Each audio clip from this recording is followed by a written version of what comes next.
Welcome to the Ultimate Landscape CEO podcast. My guests today are two brothers, Wade and Dustin Vugteveen. You'll hear Wade speak first. He's the younger brother. Dustin's a little bit quieter. He'll speak less often. This is a 52-year-old business, and Dustin and Wade have owned it for 17 years. It's going to do $10 million in revenue this year. They have between 60 and 120 employees. It fluctuates throughout the year. They have one location outside of Grand Rapids, Michigan. What I have here is 25% snow, 10% lawn maintenance, 15% irrigation, and 50% landscape install. They're going to mention some numbers which might be a little bit more up to date. The two brothers are 50-50 partners. You're going to hear how they got started buying this retail center and the series of hard choices they had to make along the way. You'll really hear how hard it is on them, on their families, their spouses, on each other's families, on the larger family, and just really on themselves carrying this risk and starting up this business. I think this was their third business together or second business together. You'll hear that at the beginning. It's kind of interesting, the first couple businesses they had. And so you'll hear about these risks and really throughout this podcast, a series of risks they took when they got kicked out of their first property and had to buy their first property, when they finally hired their first key employee to replace themselves and hiring somebody more than they thought they could afford initially, and how they did that over and over again. And then how they made their first foray into snow. Not so much we're going to talk about snow, but really the risks of buying the equipment and making the jump, and then really expanding aggressively and always having to really equip their crews and the risks that entailed. And then, of course, when they hired the first consultant, which was not in their budget either. So the series of risks and how it's paid off, but they're always living on that edge of risk. And you'll hear that in what they share with you, and even in Wade's voice a bit towards the end, that it's very personal for them. And despite this, or not despite, but together with this aggressive growth, you'll hear how they are a people-first company. And we really dive into that, what it means to them, how their mission is really a calling. And it's very pure and true to their hearts, how they think about their employees' budgets more than their own budget. Very instructive on what it means to live and lead by a people-first mission. A lot of great insights that you will enjoy. This podcast goes on. We really could have talked on forever. They share quite a bit of their challenges. And so here we go. Dustin and Wade, welcome to the podcast. Thanks, Jeffrey. I'm excited to have you guys on here. It's always interesting when we have, more than one guest. So we'll see how this goes. Why don't you introduce yourselves and the company to the audience?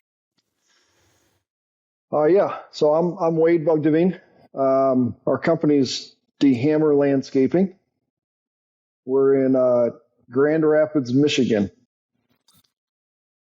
I am Dustin Vugteveen. The company is DeHamer Landscaping. How many employees? So we fluctuate up in Michigan. We're a kind of a seasonal business, so we'll go to about 110 employees in the middle of the summer. We'll drop to about 60 kind of in the between the fall and then early spring. It goes to about 60. And then in the winter, back up to, during a snowplow event, up to 110, 120, maybe a little bit more this year. So, Gotcha. And so which of you is the older brother? I am the older brother. Okay. By about 3.5 years. This changes everything. Now I know who the boss is. That's a joke, guys. You can laugh. We'll try to keep him quiet on this call. He likes to take over a lot. So, yeah. Excellent. So tell us how you guys got started. Who started the business? How did it all begin? Yeah, it's a long story. We'll make it as short as possible. My in-laws had started the business about 53 years ago, and Dustin and I purchased it 17 years ago now. Really strange transition how that went. Really long story, but the long and the short of it is that, yeah, I had never seen the business. Dustin had never seen the business. I always say I didn't know the difference between a maple tree and an oak tree at the time. And we were sitting down planning our wedding, and my father-in-law said he was going to sell his business. Dustin and I were both in some unique just transitions in our life. And so I was like, I'll buy it. And we sat down the next morning at breakfast, scratched some things on a napkin, and we bought the business about 2 months later. So. Okay. And did you always know you'd be partners? Yeah, we kind of always wanted to be partners. We did some different business ideas. Nothing really took off. They probably weren't real business ideas. We wanted to start a wakeboarding school, and we wanted to start. It was all just stuff designed around what we wanted to do, obviously, right? And then when this came up, I called Dustin that Friday night, and I said, "Hey, I think I got a business for us." And my recollection was he said, "I'm in," before I told him what it was. So he might remember it different. We didn't really have any idea what we were doing. We were 23 and 26 years old. So for us to really be talking about a business, we had no idea what that even meant. So how old were you? It was about that. I may have been 22 or so. I was actually had just taken a break from school, from college, to figure out some stuff in life. And yeah, Dustin, what were you doing at the time? I think I just finished my baseball career, and I was actually working for my dad as a surveyor. And it was really perfect timing because it was kind of around the 08 crash, and my dad had been laying off a lot of full-time guys. And I think within a week before this came up, I kind of said to my dad, "Hey, Dad, lay me off because this is not going to be my full-time career. Don't take a full-time spot from somebody else that is depending on this." So within a week or so of me telling my dad that and taking the layoff, this kind of started. I never heard about that wakeboarding school. I kind of like that idea. Yeah, that would have been fun. The trying to get insurance for it was we met with an attorney and went through some of those things, and that didn't take off very well at all. We actually started to supplement our income when we started the landscaping. We ran a baseball school for, what do you think, Dustin, 5 years? I think it was all of 5 years. Yeah, started out pretty slow, and we actually ramped up to pretty full time by the time we ended it. This is we weren't making any money doing landscaping, so we'd do that all day, and then come 5 o'clock, parents would bring their kids in, and we'd do baseball training until 10, 11 o'clock at night, just trying to pay rent and whatnot. Dustin had played professional baseball in the Diamondbacks organization, so he was the brains behind that whole operation. So he was kind of teaching me how to teach kids, and then we would do that all night. And man, some of those days were fun, but most of them were miserable. You know, you'd get to work at 6:30 in the morning, and a lot of nights leave there at 10:30, 11 o'clock at night, and still weren't bringing home a paycheck. You weren't making enough money to even bring any money home, but you were working 14, 15 hours a day. Baseball school, huh? What age were the kids you were teaching? Really anywhere between 8 and 18. So we had a lot of younger kids, 10 to 12, but we had some older high school guys and some college guys every now and then that would schedule lessons. So does that influence how you run the landscape business? Do you look at it as one big baseball school?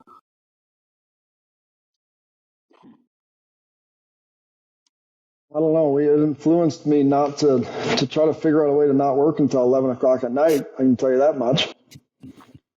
So little did you know what landscaping was all about, or if you knew some, but not enough, huh? Yeah. And we were at that time, we were just a garden center. So we would wait for people. We were renting space from my father-in-law. He owned all the land, and he was running a wholesale yard there. So we had like a 5-acre nursery that looked like it was ours, but it was really all his inventory. So people would come into our garden center, and then they could buy a tree from us or a shrub from us, and we would buy it from him after they bought it from us. So it was kind of it was an easy setup. We thought it was an easy setup, right? And that's why we were like, yeah, we'll try that. That seems to be really easy. But when we bought it, we had one part-time employee. There wasn't. Yeah, I think we did. I don't know if we did $100,000 in sales that first year. Dustin and I actually were splitting time there, where Dustin, we may have done this for a couple of years. We would go work for my dad, where I'd work 1 week at the garden center, and Dustin would be working for Dad surveying, and the next week we'd switch. And so it was a really slow start to our business. What was the revenue? I guess you just told me 100,000 when you bought the business. Yeah, I mean, it was hard to tell. So he had a few different businesses all operating under that business, and so he couldn't split up the number. I think he thought it was $100,000 the year before. I can't even venture a guess at what it was, but it was maybe half of that the year that we bought it. And so there was a name that had been around for 40 years, right? Which is tough to put a value on, but there wasn't much for recurring customers and whatnot. So what'd you pay for that business? Do you remember? Man, this is getting into a really long story. But it was, I think we originally paid $80,000 for it. And then we got into, it was a mess. It was an absolute mess. I got married in February.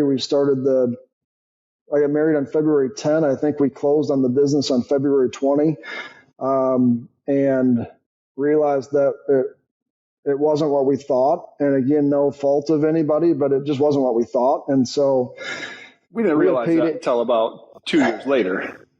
Yeah, we were running the business for quite a while before we really realized that we hadn't really bought much. Yeah. So it took us a little while, but yeah, we were into it before we. You didn't buy much, but you didn't pay much. Yeah, we paid $80,000, and we ended up actually, to be honest with you, went back to my father-in-law and said, I haven't taken a paycheck in a year and a half, and we can't do this. This doesn't make any sense. So I think at that point we owed him like $40,000 still on it, and we said, you can either have it back and we're going to go like do something different, or this is all we're paying you, and we'll keep paying you rent, and we'll try to make this work. But yeah, we weren't making any money, so we were kind of in a tough spot, and yeah, that was really tough on all those relationships, on my marriage, on Dustin's marriage. Like, it was just I wouldn't wish that on my worst enemy. It was an absolute nightmare for probably 4 or 5 years.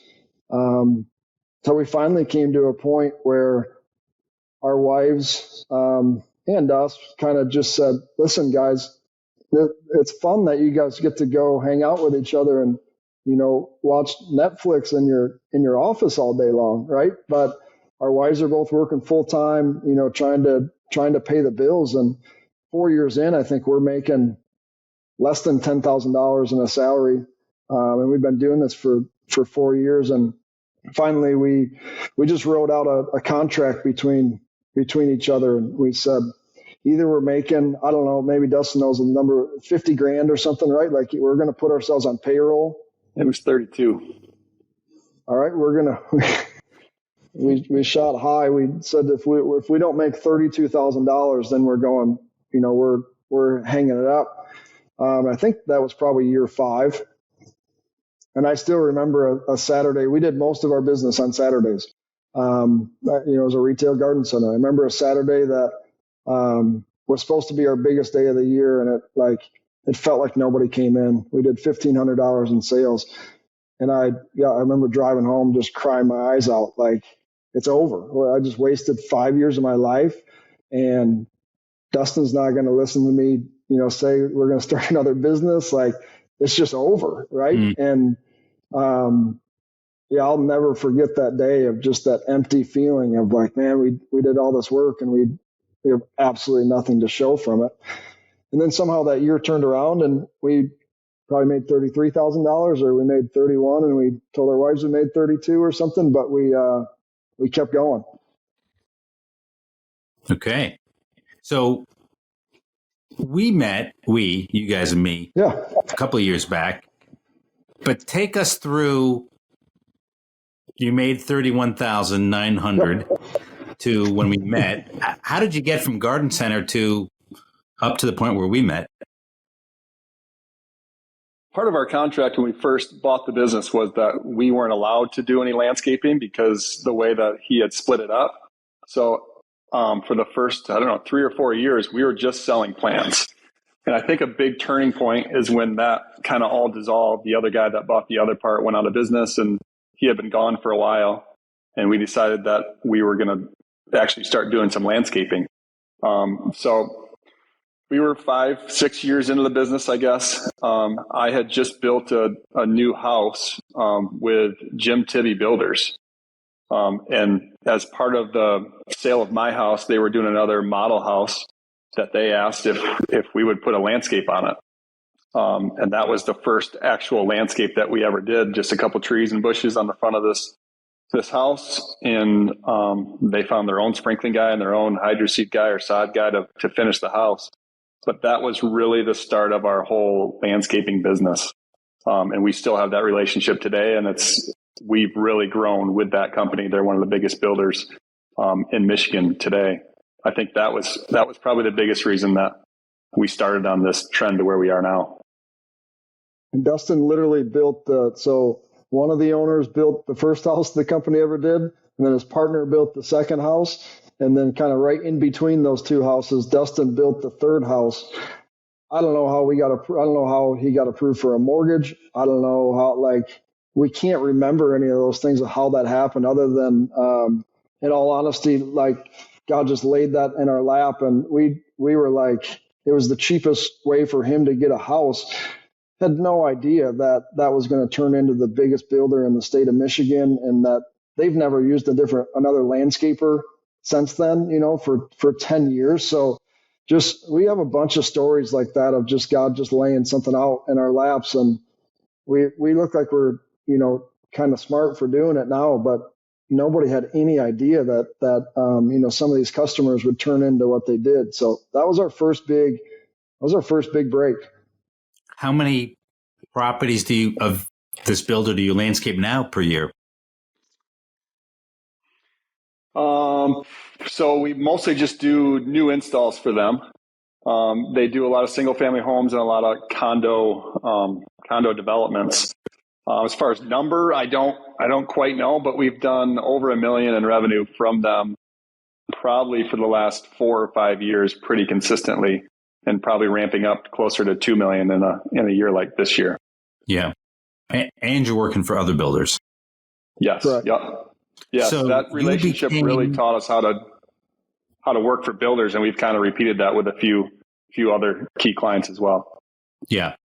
So that lucky strike became the core of your business. And so how did you start doing the other things that you now do? Man, even some of that, so we just started maintenance 4 or 5 years ago. And the maintenance came from that builder. We did a big condo project for them, and they wanted us to mow the lawns as they were coming, because we were doing this in phases, right? And they're like, hey, can you mow the lawn? And we said, no, we don't mow lawns. There's no money in mowing lawns. So they hired our competitor, and all of a sudden we're driving through there one day, and these guys are mowing in there. We're like, well, this isn't great, right? And then all of a sudden they're complaining about the way that we put the yards in, and whatever. And we're like, okay, this is going to be a disaster. And so we started our lawn service around that customer. At this point, we had three, four other large builders, right? But they were again the catalyst to start that division. They were, we started subcontracting irrigation and subcontracting hydroseed and all that different stuff, all for these landscapes that started off with that builder. And so everything kind of grew off of there.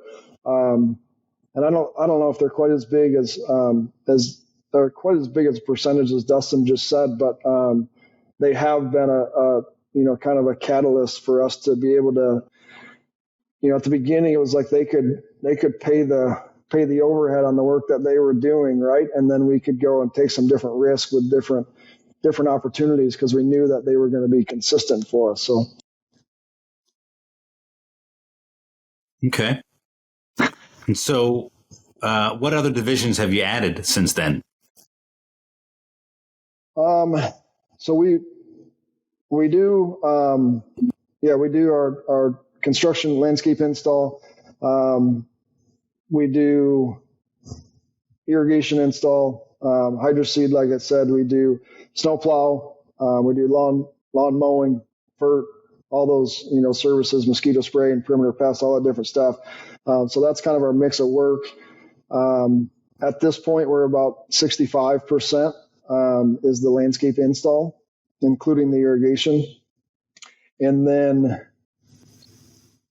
25, I just did this yesterday, 20%, 20% snowplow, and 15% is our lawn care, somewhere around there.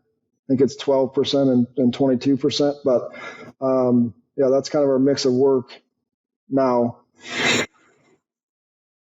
What's your favorite part of the business? Wait, Dustin, I want to hear your answer first. That's really interesting that you asked that question. My favorite part of the business is install, and I think that's kind of got us to where we sit now. We're a lot better than we were 3 years ago, but our main income was always install or construction, and I think we learned pretty quickly in the last 3-4 years from the peer group that just to be more diversified. So snow is a really big part, and at this point, snow is probably my favorite, just because he's on vacation half the time. Yeah, it's not really a whole lot to do with me. Okay, what about you, Wade? We're falling in love with the lawn care and the snow, just because it's so much less work to sell it, and the recurring revenue, we're falling in love with that stuff. If I'm being honest, I don't understand the lawn care division as much as I do our construction division. And so we've made some big changes in that in the last couple of weeks. And so I'm diving into that a little bit more. And just, I'm loving it. I love our team on that side of the company. And we're falling in love with the recurring revenue. You in the notes for preparation for this, you mentioned that you got kicked off your property at one point. When did that happen? Yeah, that was probably 8 years ago. So back to kind of how we got from $31,000 salary to meeting with Jeffrey. One day in the middle of that, we're running this garden center, and my father-in-law saw a kind of a conflict, which made a ton of sense. He had wholesale customers coming in there trying to buy plants, and we have this big presence as a landscaper there, and so that's not a good look for his wholesale company. And so he came and said, "Hey, what do you guys think about finding a new property?" And we were like, "We're not making any money. We're like, I can't afford a property." So another moment where I'm like, I think I know I had just bought my first house. No, I was building my second house, and Dustin was a year into his house and whatnot. And I'm like, "Oh, this is great. We're going out of business. I'm going to lose my house," like all these different things. So we begged him to let us stay another year. He was gracious enough to let us stay another year to try to figure it out. And we we went and toured this house that the developer had just bought, and it was on like 4 acres. It was kind of across the highway, and we were touring this house, and I don't know how we were this naive, but I look out the window. I'm like, there's a nursery next door. Isn't that cool, right? And there was a guy growing trees. He had 5 acres of trees that he was growing, and so we walked out of there and we walked next door and met the guy, and he was 70, 75 years old. And so we were like, hey, there's no sense in us buying a house and trying to create a landscape company. You got a nursery here. And so it took us 6 months, but negotiated a deal with him and ended up buying his building and then put a big addition on it and all those different things. But that was another big change of made us a lot more relevant, put more stress on the situation of, having to grow a little bit. But even at that point, 8 years ago, I think we were running maybe 2 landscape crews by that time, had 4 or 5 employees. Dustin and I were still out in the field almost every day. So yeah, from that point, we're probably doing $1 million in revenue at that point, 8-9 years ago. And back to like, how the heck are we going to pay the bills and bring home a paycheck and try to pay the mortgage? And just decided that we got to go for this thing, and we got to go harder at it. We got to increase the marketing and increase the intensity of everything. And that was kind of the start of saying, hey, let's be adults here and let's go run a real business. And started hiring people, started learning how to attract talent and that sort of thing. And we were growing 20% a year for those. I don't know if the math will work out here. It was 20 to 30% a year from $1 million to, I think when we met you, we were doing 3 million 3 years ago. And so we got to that point and we're like, okay, we got a business here, right? We're seeing that we can possibly be successful at this, but realizing the challenges of like, I can't do a whole lot more than what I'm doing right now. I don't have the knowledge to do more. I don't have the time. Like, what the heck do we do?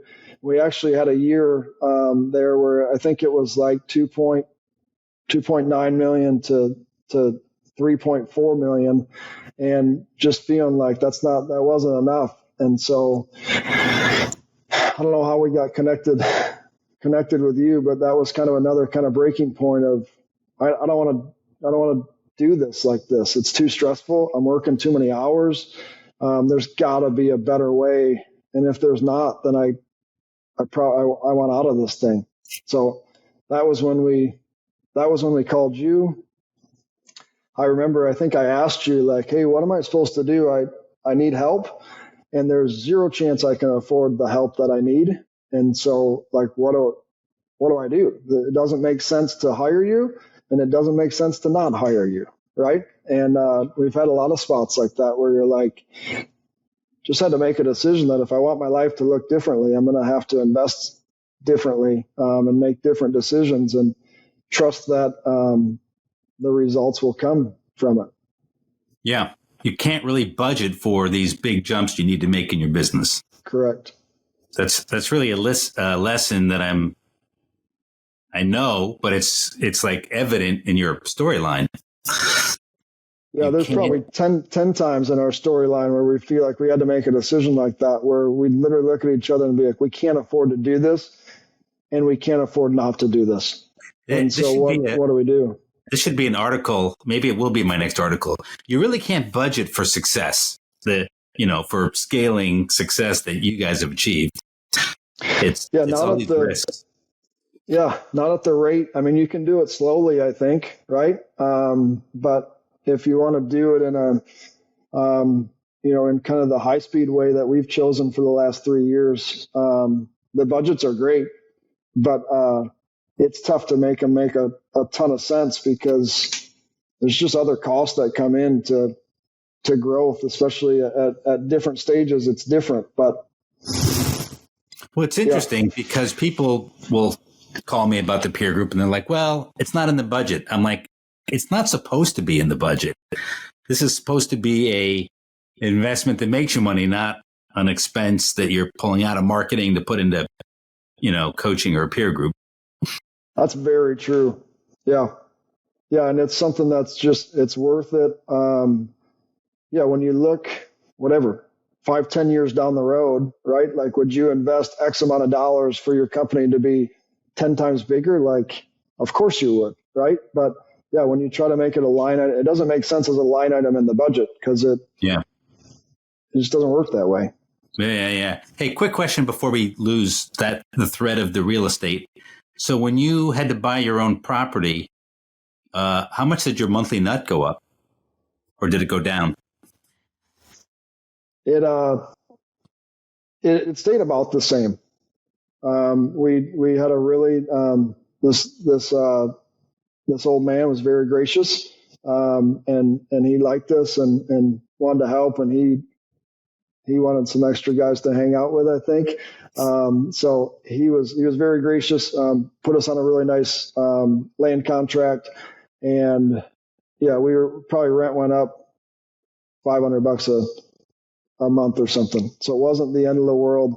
And then, we were in some unique times back then when interest rates were crazy low. And, we ended up refinancing and took some cash out of it. And it ended up being a really good thing. That's great. That's just a great case study of someone pushes you. You think, oh, I'm being pushed over the edge. And really you're being pushed up to take that next step. Yeah, that doesn't mean that it wasn't like, a lot of times you look back on this stuff and you're like, oh yeah, we bought a property, we got kicked out, we this. And it's like, man, those days were just, they were horrible. I remember that clear as day when he told us that we were getting kicked out, and I was like, I'm going to lose my house. How can you do this to me? And I didn't sleep for a week, and you're just like in this panic mode. Like, this is the worst thing I could ever go through. And you get through it and you're like, oh, that was actually the best thing that could have ever happened. Right. And it seems like, 2 weeks ago, I had the same thing, right? Like, you're making this huge decision and you're like, this is the worst. This is the worst thing that's ever happened. I can't believe, and it just seems that's business, right? Like, eventually if you're going to go hard at things, I'm still learning, but I'm better at recognizing that it's hard. And there's going to feel like there's moments where you're like, I can't believe I'm in this spot. This is terrible. I'm never going to get out of this. This is too hard. What am I doing? I'm not qualified for this, all those different things. But we've learned together that, if you're committed to growing and going hard at things, like, you better be committed to those really hard moments, because they're never going to stop. Right. So some of those hard moments are easier to see the other side. When we got kicked out of the lease, or when he walked in and said that he wasn't renewing our lease, we couldn't see the other side. At this point, when you have some hard decisions, that there's something good possibly on the other side. At that point, it really seemed like the end. Yeah. So do both you guys react the same way now, or is one of you like the stabler or more optimistic, or are you guys both sort of your emotions and personalities similar, or do you take a different role when it comes to these risks that you take on? I think we both really play both sides in different situations. We work on opposite ends of the office, so we only kind of make bigger decisions together. But our personalities are completely opposite. Wade likes to talk through everything, and I like to think about it a little bit. But I think that really balances us out.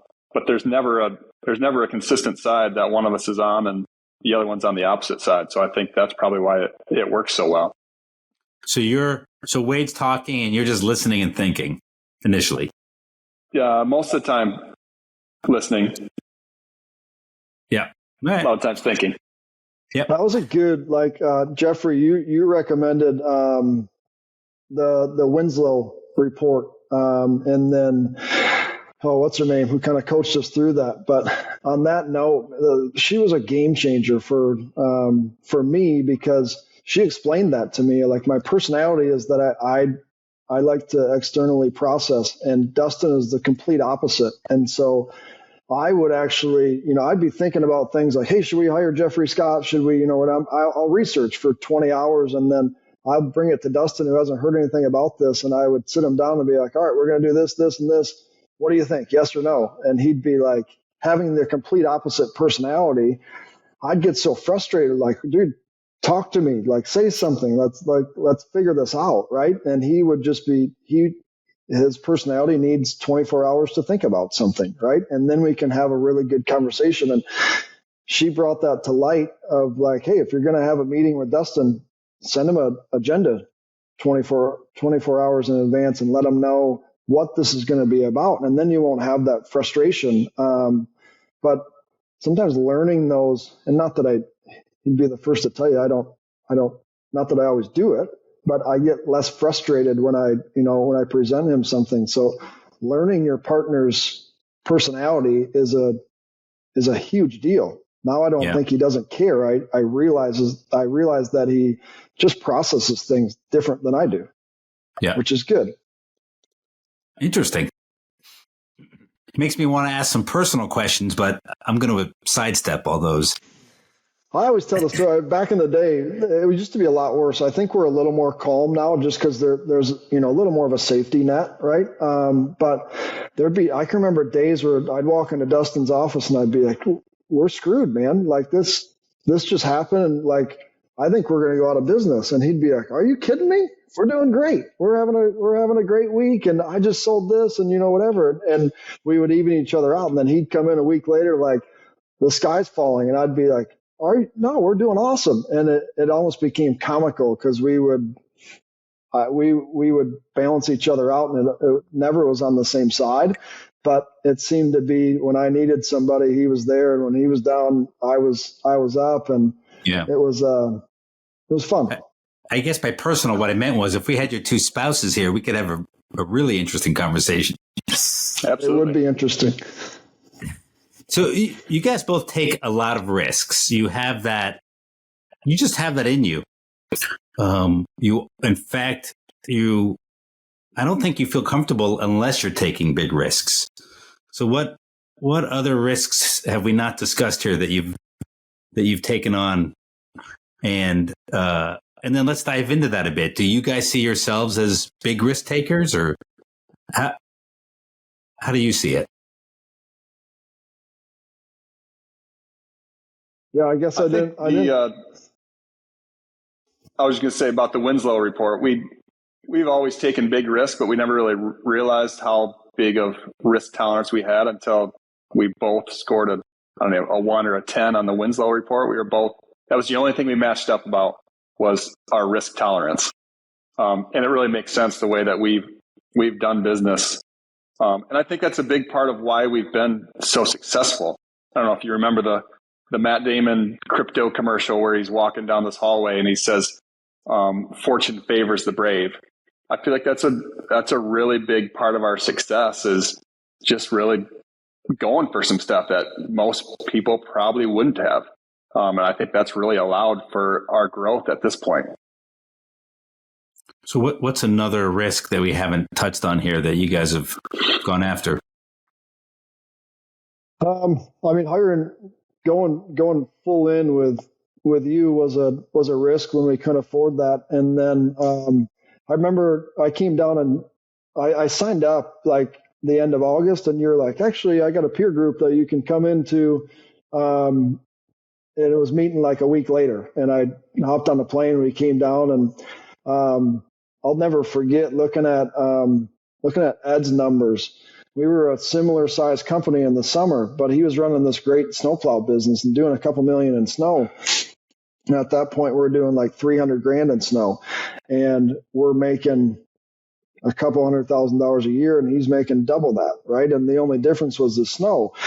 And I called Dustin that night from the hotel room. I'm like, dude, this is nuts. This guy, he's a normal guy like you and I, and he's running a $2 million snow division. And what the heck are we doing, right? And so whatever it is in the next couple of months, we're like, all right, we're going to we're going to, 2 million in snow in the next 18 months or whatever. And how are we going to do that?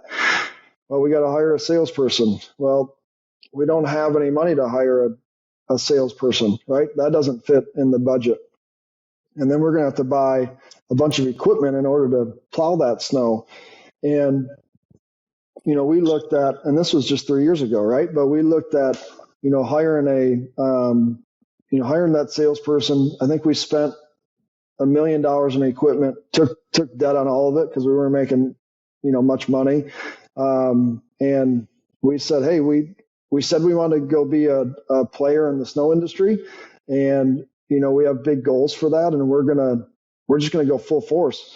And we took out more debt than last year's profit could pay. Right. And then we took on another big salary. And we looked at each other and we're like, we have to make a change. We can't lose money all winter, and it's going to take us a few years and it's going to take us millions of dollars of investment, but this isn't working. And so let's go do something. And the bank's like, you're nuts. No, we're not going to loan you that kind of money. You can't afford it.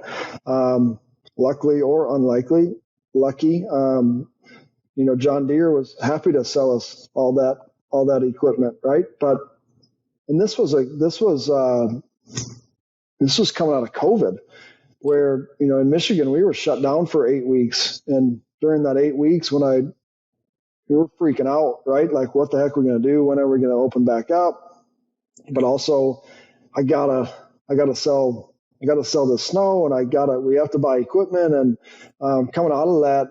In most areas, well, I think everywhere in the country, like, people start buying equipment, and then all of a sudden it's like, hey, we're not going to have enough equipment. And so I don't even know if we're back out working at this point yet. And I signed a commitment to buy five big loaders for $1 million, right? And we looked at each other like, I probably had sat and looked at that contract, I don't know how many times, and I'd walk into Dustin's office like, you really want me to sign this, right? And he's like, yes, we talked about this yesterday. And then 2 hours later, like, okay, I'm actually going to sign this. Like, this is $1 million.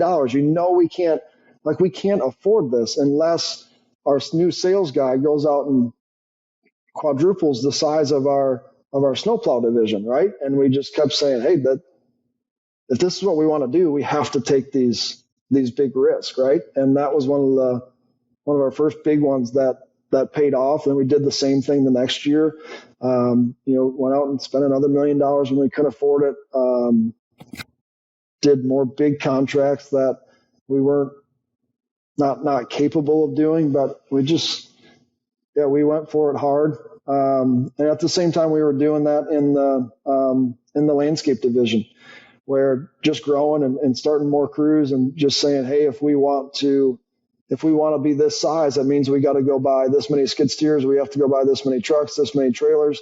And Dustin would say, go beg the bank and see if they'll give us any money, because we want to grow.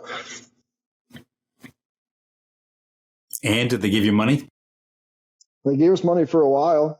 And then, then it was, the bank wouldn't give us money, but all the manufacturers would give us money buying their products. So that's how we lived for a long time. That's how if I'm being honest, that's how we're living right now.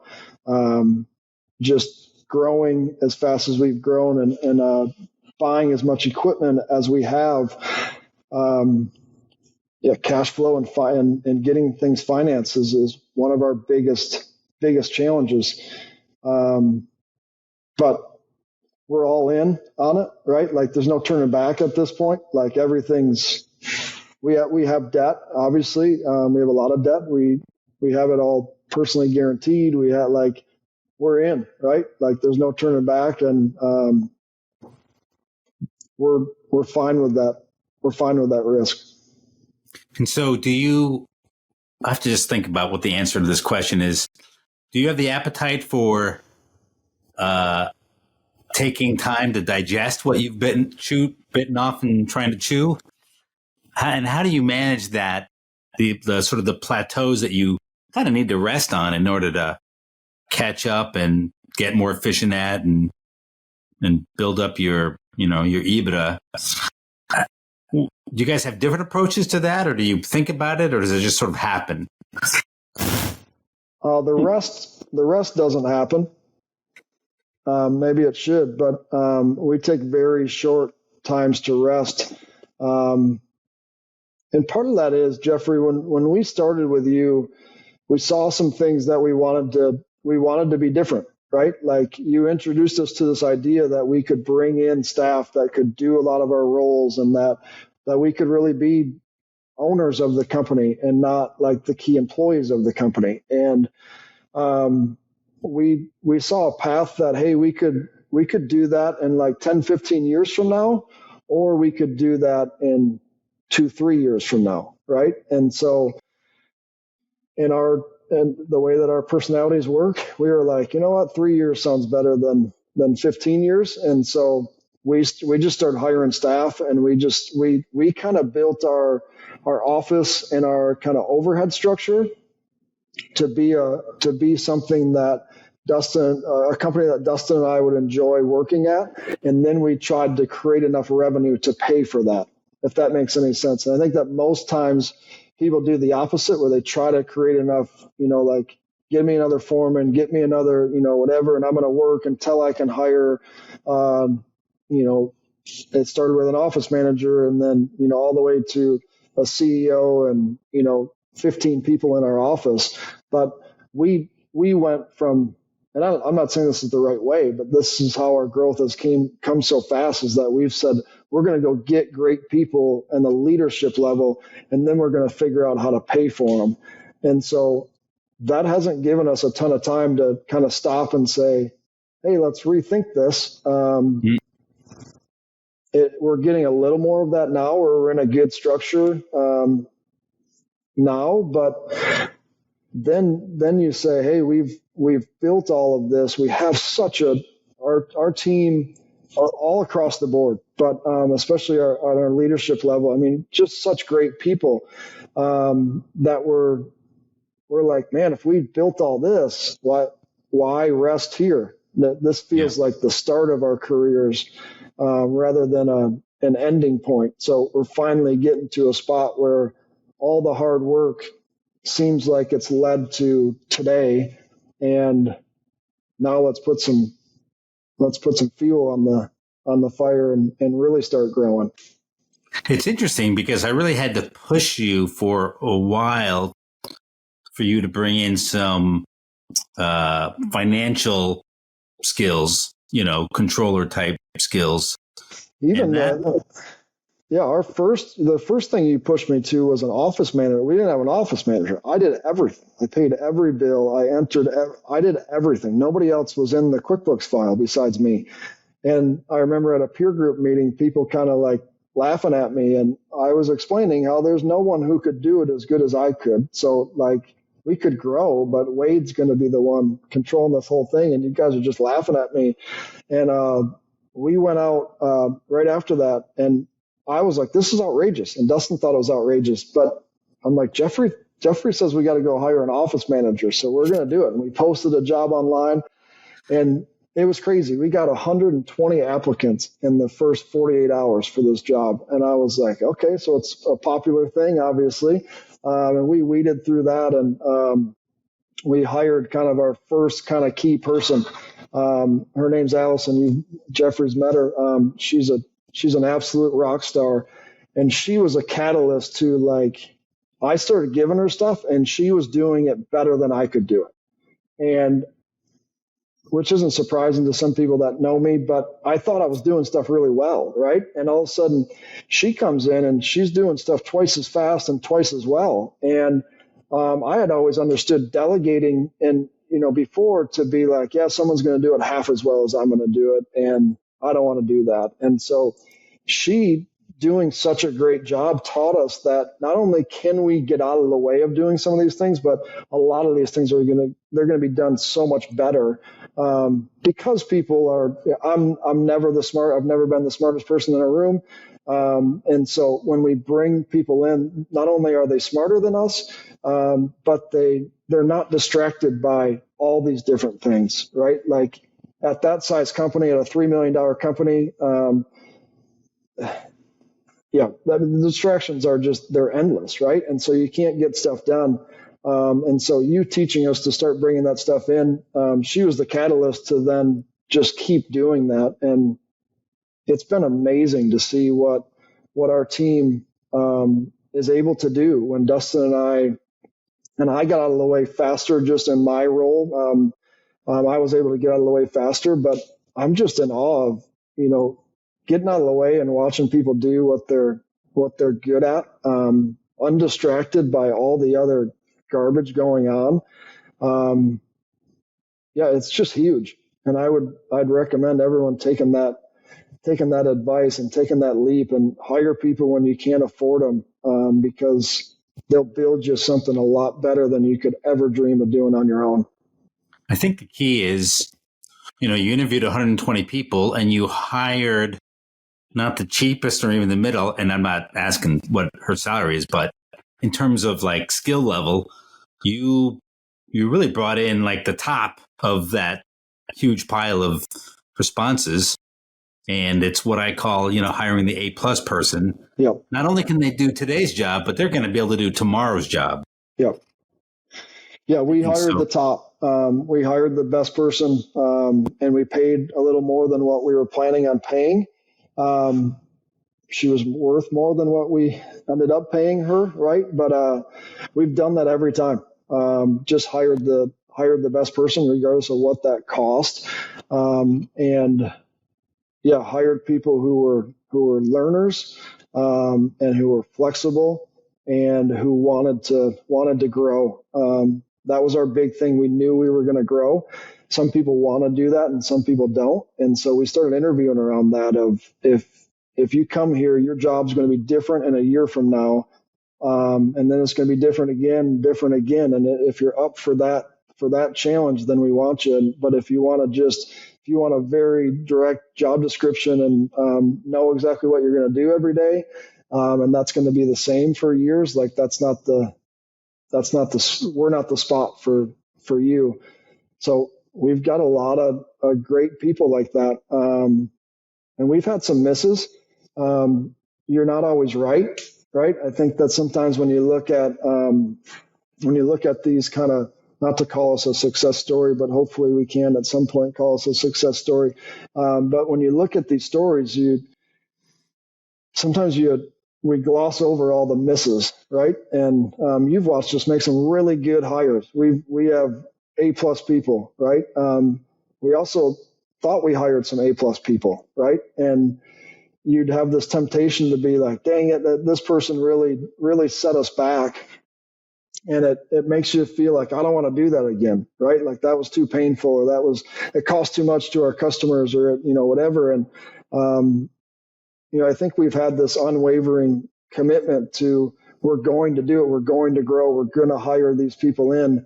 And when we miss, we go back and we give that person an opportunity to be successful somewhere else. And we just try it again until we get the right people in. And you don't hit a home run every time, right? But you gotta keep trying.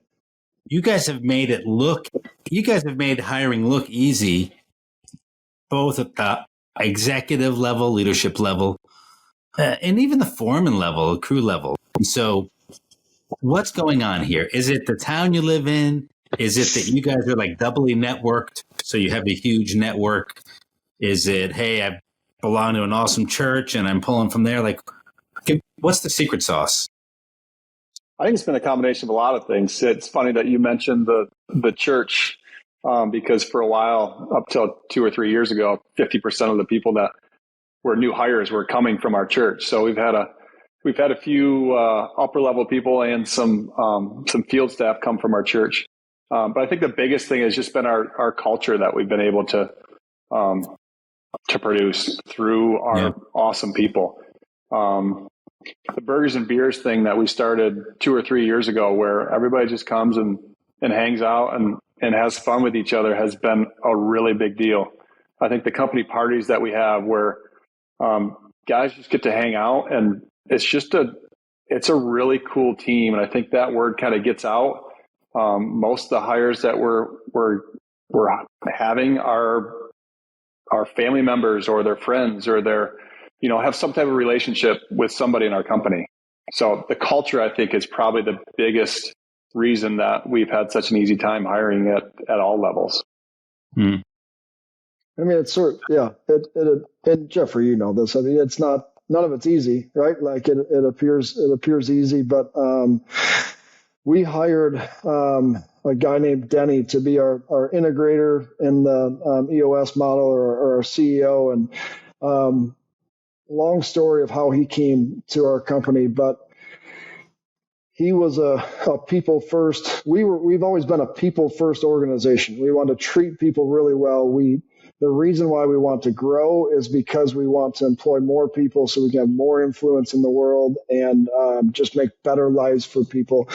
But we weren't able to articulate that, right? Like our team kind of knew that, but outside of that, we weren't even doing a great job of telling our team that. And Denny had that same mindset, but he's a lot smarter than me. And he was able to articulate that on our social media, on our website, on our hiring policies, or procedures, right? Like we have a new lady, Rebecca, in the office who does a phenomenal job of, when you answer the phone, when you apply for a job, she's calling you right away. And it is culture from the very beginning of that interview. And that stuff, word just gets out. I don't know how. You've seen it in other companies, right? Like, and you tell people to do this, and it's so scary. But if you actually care about people and you put them first every time, and you get rid of cancers, all the stuff that every good book says of how to build a good culture, it actually is true. But you have to do it, and you can't skip a single step. You can't treat most people really well, but put up with some cancers because they're your highest producers. You can't not pay top of market. You can't freak out when someone makes one mistake. All those different things, right? And if you do that, it won't change. It won't change in 6 months. It might not change in a year, but it will eventually. If you consistently do it, it'll eventually. I'm not saying we have a line out the door. We're still hiring, but if we weren't growing at, a crazy rate, we would have a line out the door. If anyone's qualified, they get a job, and then we buy more equipment and try to sell more work and whatnot. And so if it weren't for that, there'd be a long line out the door of just great people. But it has to start. It starts from your leadership team. Everyone has to be bought in. I usually give a big speech to our leadership team anytime that we're hiring someone into that level. Like, it's going to be all about people. You'll be hired and fired based on how you treat people. It's the only thing that matters to us. It's why we grow. It's why we come to work in the morning. It is all about people. It's about, providing sustainable, work for them. All our team stays on full time year round. Sometimes they're sweeping the floor and we're losing money hand over fist, but it doesn't work for them to, we think about that first. Like, hey, if I tell this person to go home and they get 20 hours this week, what does that mean for them? Not what does it mean for DeHamer's bottom line? What does that mean to that individual who has a wife and a kid and a mortgage? Yeah, I can send him home and I'll make $200 more today, or $500, whatever it is, but that doesn't work for them. And if it doesn't work for them for long enough, they're going to leave, right? And if you go to them and have a conversation of, hey, what works for you? They go, man, I haven't been treated like that before. I'm going to go tell somebody else that my employer just said what's best for me in this situation. And good news spreads fast. And we're far from perfect. We're still trying to figure it out. But You just can't have anyone on the team that doesn't believe that, because it only takes one person, especially at a management level, especially in a leadership level. If there's anyone who doesn't actually believe that it's about the staff and the team first, it's a cancer, and it's got to be removed. Listen, it's easy to read a book on doing the right thing, and it's easy to hear about it, but I think it's hard to do what you just said, which is, to keep the employee on when you have nothing for them to do, to have those moments of truth conversation where you're just flipping it around to, hey, what's in your best interest? To do it consistently, pervasively, that's difficult. It's incredibly difficult. I mean, it's the most difficult thing that we do. And I'll be honest, part of, I wouldn't do what we do, and I certainly wouldn't recommend, growing as fast as we have, going as hard as we go, taking the risks that we do, unless there's a bigger purpose for what you're doing. Simon Sinek is my absolute favorite, and he talks about starting with why. Why are you doing what you're doing? For Dustin and I, we're doing it to employ people so that we can have an influence in their life to make their life better, right? And so I'm not going to say that when there's those times where someone's sweeping the floor, like I go in my office and I'm like looking at the budget, like I'm freaking out, right? And there's a lot of times where I have to leave in the winter because I'm like, I can't watch us lose this much money. But I'll drive down the road and I stop and I pray and I just go, God, this is what you've called us to do. This doesn't make any sense to me right now. Like we're literally losing $10,000 today by employing people. This doesn't make any sense, right? And we have to go back to why are we doing what we're doing? And it is all about making people's lives better. And so if that's what you're doing, then you don't get to make those decisions of, is this month's budget more important? Is DeHamer Landscaping, is us making budget more important than so-and-so, employee or team member? Is it more important that DeHamer makes their budget or that team member can hit their budget? And frankly, the answer, it has to be that team member can make their budget, because we've been blessed beyond belief to be able to, we can miss budget a couple months, right? And the fact of the matter is that a lot of our team can't miss budget 2 months in a row. They just can't. And that's a great way to put it.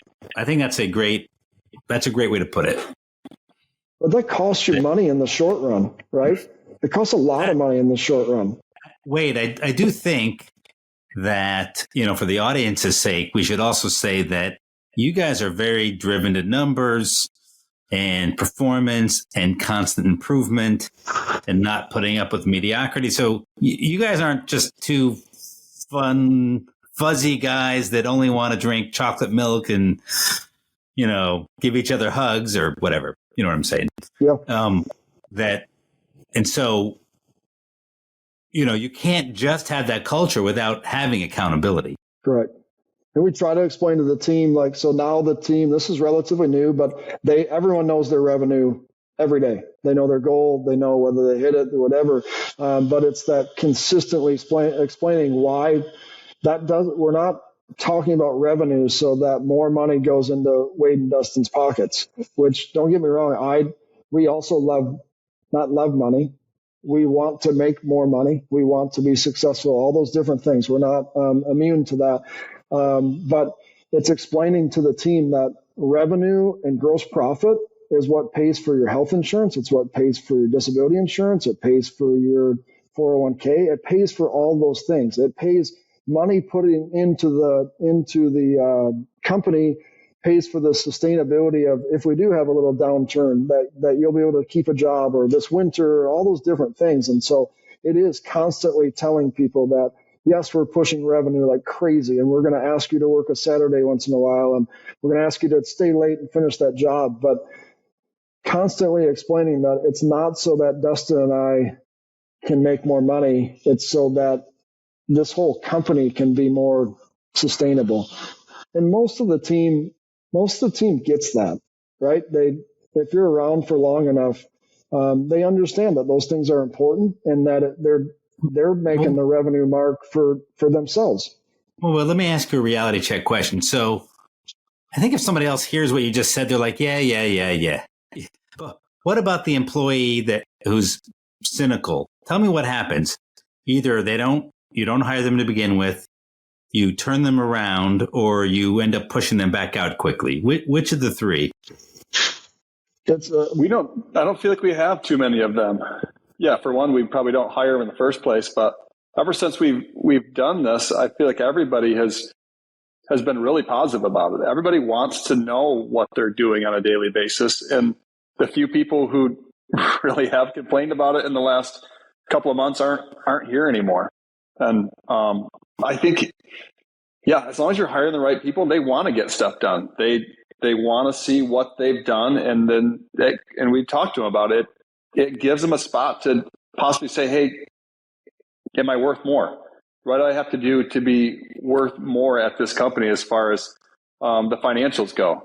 So, yeah, we haven't had a whole lot of negative pushback as far as showing the numbers. And we talked about it for a long time. We've been discussing it for 4 years of, hey, what do we show them? How do we show them? And yeah, at the end of the day, we decided to show them at the most basic level and just show them the actual numbers of revenue. And it's gone really well. Yeah.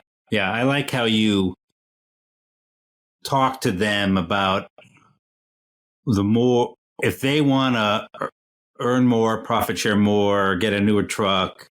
If you want us to add to the benefits or continue the benefits, that it's all in their control. And you're showing them the numbers on how they can steer those decisions or steer making the money to make those decisions. And we want everybody to kind of think of themselves as running their own little business. And we've done some financial training with the whole team just to really explain. I mean, the average person doesn't have any idea how a business works as far as what comes in and what goes out and what's left over. Like explaining that and really showing some guys that has been a really big deal. Getting that to our leadership team and that's where I think the most important thing is those division leads, they believe in it. They believe that revenue matters because it's better for their team, right? And so we don't have a disconnect between Dustin and I don't sit on a podcast or sit in a restaurant and talk about these things and then like go preach it to a bunch of people who don't believe in it, right?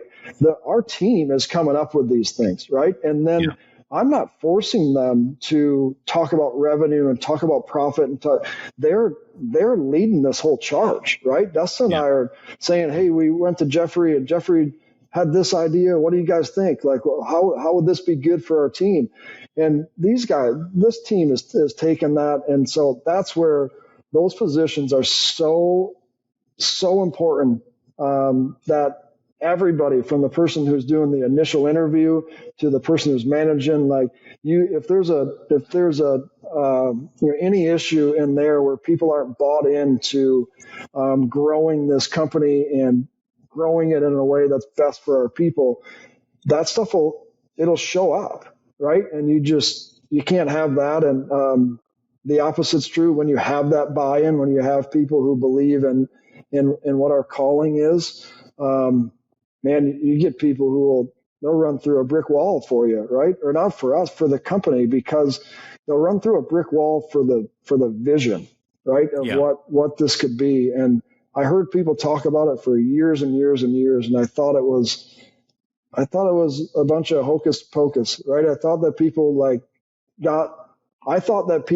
were really successful in business, and then they got to do some of these things. Once they made enough money, then they could start treating people well. And it's just not the case. You have to start with treating people really well, and then the money will come. Well said. Two more things here before we go. I have to remember what they both were. I had them in my head here a second ago. Actually, three more things. So what's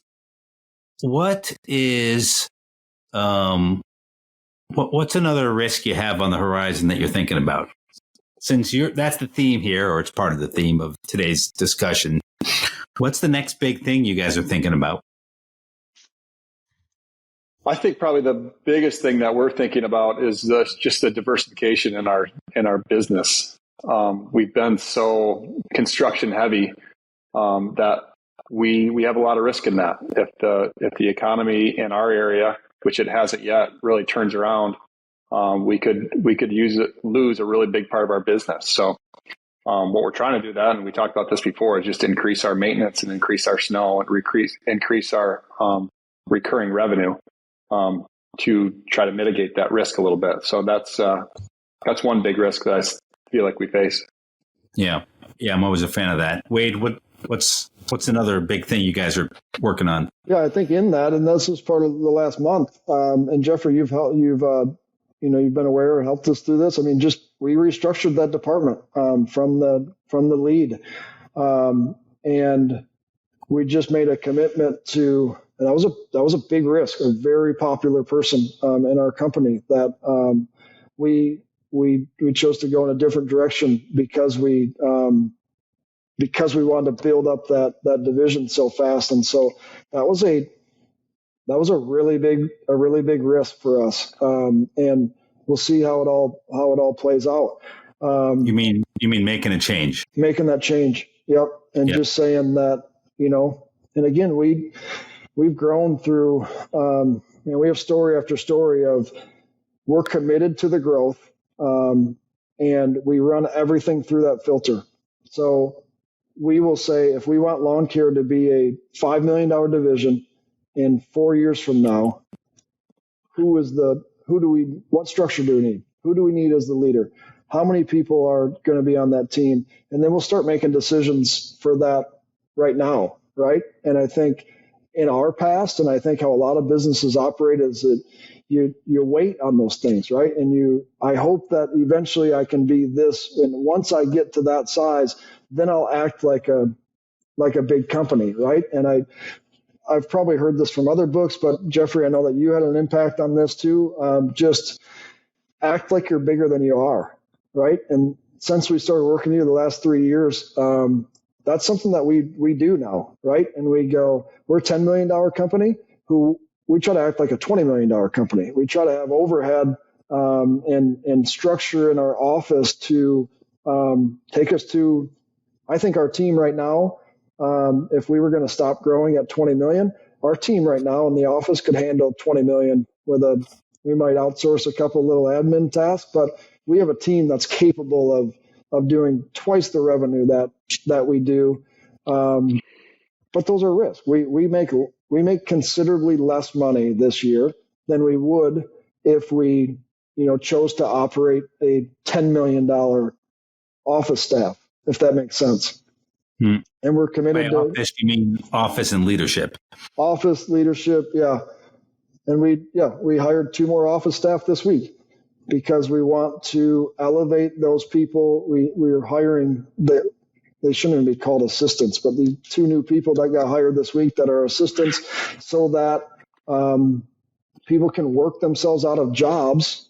We're always encouraging our leadership team to work yourself out of your job, and we will grow enough that you can we'll create another position for you. And we do that throughout the whole company. That's our growth. That's why we want to grow. We're trying to teach that to the team. Because if we're not growing, then we're not creating more opportunities for people. And whether that's Allison, who was hired as an office manager, to now runs our whole construction department. I can't tell you how much more money she makes. Twice as much money as she was hired into, right? And those are just awesome examples that get Dustin, as Dustin and I were preparing for this, one of the things that Dustin said is an Allison who she just built a house on a lake with the builder that Dustin built our first house with, right? And Allison could have done that at her office manager salary. She couldn't have done like all those things, right? But it's our growth that allows for, whether that's Allison growing, being able to bring in a Denny, our new sales lead who kills it, to all the way down to one of our first employees 10 years ago, a guy named Jerry, who was 45 years old, maybe 50 years old when we hired him, has worked for us for 10 years and has busted his butt for 10 years. To now we've grown enough where Jerry can be a delivery driver and a yard guy, right? And so it's trying to preach to our team that this growth is so that Jerry and Manny and guys like this can have these jobs that they don't have to dig holes for the rest of their life. And lawn care operators can become account managers. And our goal is every time we hire someone, we don't ever want them to leave. And we want them to be able to, I want everyone to make six figures at DeHamer. I want that to be in everyone's career path. We want everyone to be able to own a house. We want everyone to have a family.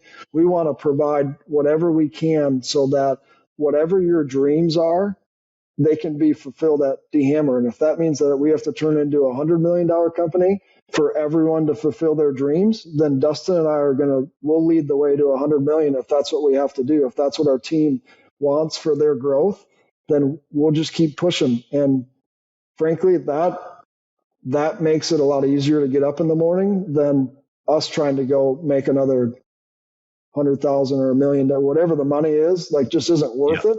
But watching Allison sign on a brand new, beautiful house on a lake, you're like, this is worth it. I'll get up tomorrow and I'll go do that again. Yeah. That's a great story. And I want to end with that, but I just, one question in the middle here. So I forgot that I invited you down to a peer group meeting, a week after you signed up. Which one was that? Which was it? I don't know. Where was it? It was at your house. Okay. That was COVID. Gotcha. Yep. Yeah, I remember. All right. Yeah. Actually, I have a photo of that. For sure. Yep. And then Dustin came to the next one. We did the big crawfish boil, and I was just looking at pictures of that the other day in your backyard a year later after that. But yeah. But yeah, that's where our crazy growth started, right? So we went from, at that point, that fall, $2.7 million company to a $10 million company in 3 years. And like I said, that now we feel like we're ready to start growing now. So you sort of maybe just answered it, but what's one of your favorite things or most valuable things about the coaching we do? And this is totally unscripted. You weren't prepared for this question.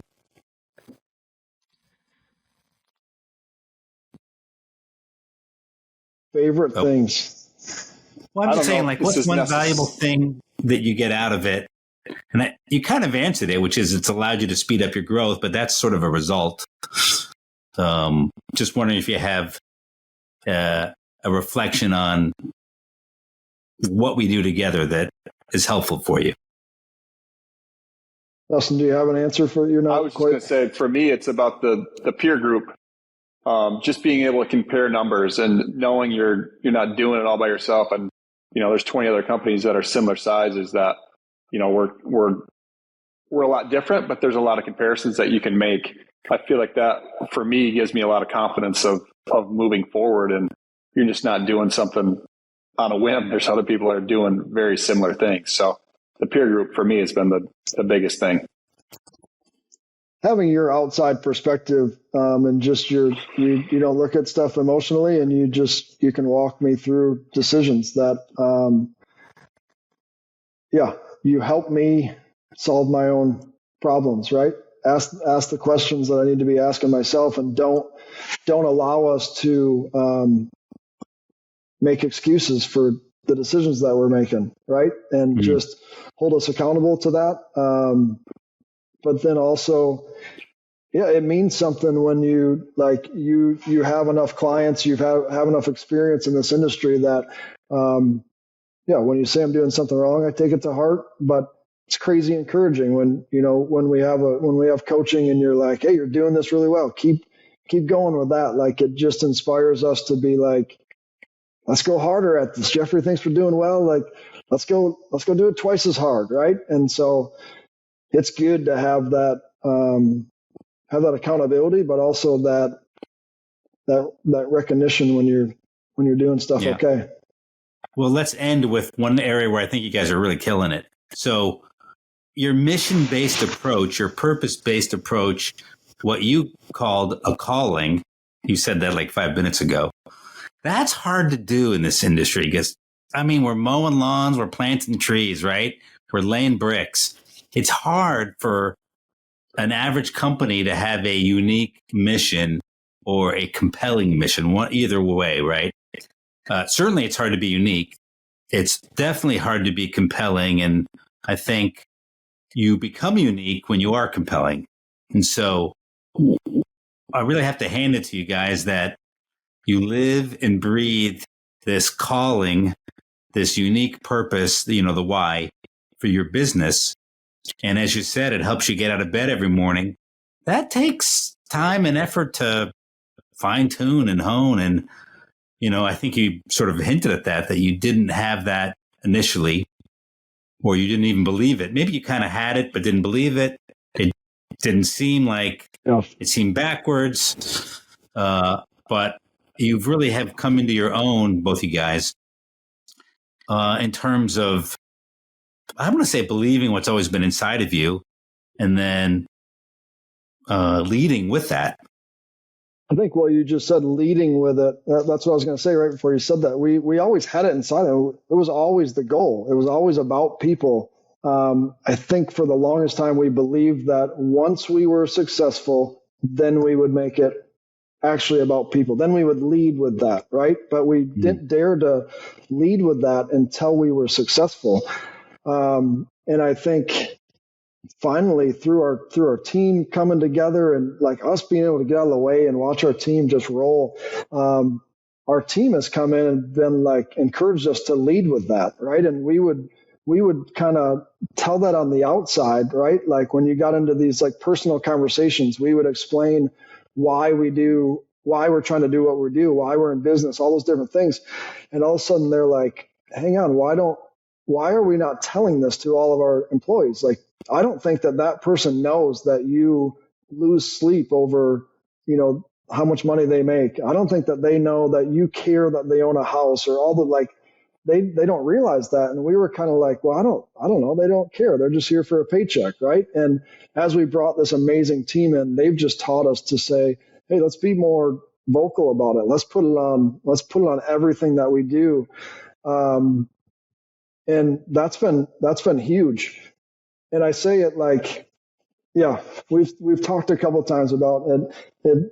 It's easy to hire, or it's this, or it's this. And I hate when people get on a podcast and say, we've been successful, and it's not that it's easy, but yeah, there's these little bumps in the road. Like there's not little bumps in the road. There's these huge disastrous things that happen that, Dustin and I have both got into journaling now, right? Where when these horrible things are going on, they seem like life-ending things, right? And it's incredibly hard to lead a people-first organization. It's hard to run any organization, any business, anywhere, right? But it's incredibly hard. And I got up this morning really excited about coming to work. This summer I had a mental breakdown on the side of the road where I just couldn't handle it anymore, right? And so this is not easy, right? Whether you're growing at 10% or you're growing at 80%, it's incredibly hard. And even if you feel like you have a calling on your life and you know exactly what you're supposed to do, I'm clear as day about my calling on my life and that God created us to create jobs. But it's so clear to both of us. It's crazy. That doesn't mean that we don't make incredibly hard decisions, that we don't second guess ourselves, that we don't get stressed out to the point of not sleeping, all those different things. It's incredibly, incredibly hard. I just have to remind myself, and I love that I get to do business with my brother. I love our team, especially at Denny, who's so bought into what we're doing, who, when I'm having those days, they put your arm around it, like, it matters what we're doing. So keep doing it because it matters. And I used to think that we're a landscape company, and so we can't do this we can't inspire people or just mowing lawns, whatever. We flipped that script and said, listen, you're 25 years old. You don't want to come work in an office and do like cold calling, trying to sell something or whatever it is. Like, you get to mow lawns until you're 35 years old, right? Or you get to plant landscapes. You get to do this beautiful work, put patios in, do all this crazy, awesome work. And then during that time, we're going to teach you leadership skills that's going to allow you to teach someone else how to do that. So when you're 40 years old or 45 years old, if you want to have a sales job or an account management job or whatever, we'll teach you the skills along the way so that when your body doesn't allow you to do the job anymore, we will create a different job for you. But I don't know. If you ask me if I could do anything today, I'd probably go put a landscape in, right? Like, the reason why we don't do these things is because our bodies can't handle. It's not sustainable for us to do that. Dustin just sold one, and it's ready to start next week, so he's going to put you on. Sold two while we've been talking. Yeah, probably. Is that what you've been doing, looking down? Hey, I think we should end. I mean, this is great, and we've gone longer than typical. I think it's important not to get lost in your story. So what a great story you're part of, like you're playing a role in this great thing, but you got to take care of yourself.